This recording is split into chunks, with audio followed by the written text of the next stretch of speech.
It's time, if I may, I'm just going to call a pause to the panel discussion for just a moment, because we've got one speaker who's just going to give us some insight from his perspective, and this is very much about the potential, the geographical, sort of topographical potential that lies in the vast Arctic region. So we're going to get a presentation now, a brief presentation from Njål Tengs-Hagir, who's from the Norwegian Mapping Authority, from the Hydrographic Service. So over to you.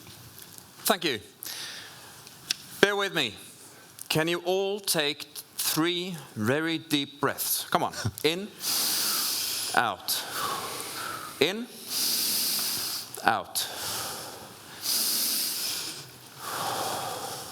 Oh, now, so much better already. Out of those 3 breaths, 2 of them had oxygen generated in the ocean. That's how important our oceans and our coastline is.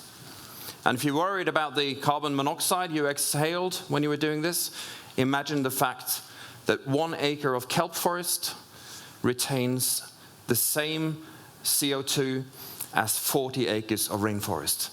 That's how important the ocean and the coastline is. Just to put a perspective on it, yeah? Oh, sorry, I'm a bit crack. I'll bring you a gift today. It's a gift that we'll keep giving for generations. It's marine base maps in coastal Norway. It's a partnership between Norwegian Mapping Authority, Geological Survey of Norway, and the Institute of Marine Research. It doesn't really sound very sexy, but it forms the basis of a sustainable blue economy. So listen up, yeah? We'll harvest the data once for all the uses and the use cases: bathymetry, water column, sea level, geology, biology, chemistry, statistics, time dimension, etc. in 3 pilot areas in Norway. We'll make this data available for free through the National Spatial Data Infrastructure for everyone, for every need. Not only the scientific data, but also models and the finished analysis and expert interpretations of the data.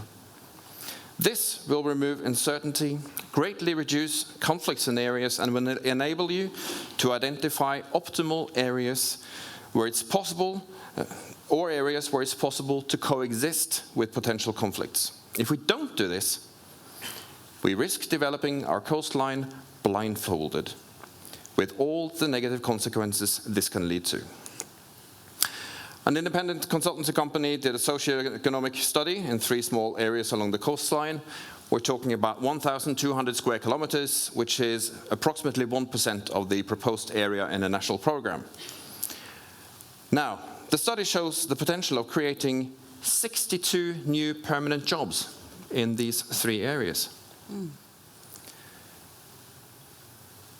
The study predicts a return on investment of 1 to 2.5 on just 1 indicator. That's a 3% increase in existing aquaculture facilities, with a very conservative estimate of 5 kroner profit per salmon. 5 municipalities are already using marine base maps, and on average they save 1 man-year less on issues related to their cases of coastal zone. And the municipalities have already started to attract new businesses ranging from marine research to aquaculture, 3D visualization and engineering.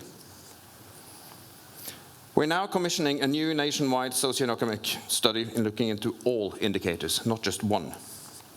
Norway has the 2nd longest coastline in the world, over 100,000 kilometers long. Now imagine the impact of a national program, the new jobs, and the new businesses. Imagine also for the municipalities, the tax revenues from this. Imagine local communities getting permanent boosts where we can turn the trend of people moving away into cities for jobs and rather creating them along the coastline. But we have a challenge. Marine base maps in the pilot regions are showing good results and are good investments in new jobs and businesses. But even with results like this, we have a challenge at the national level, where the marine base maps are not established.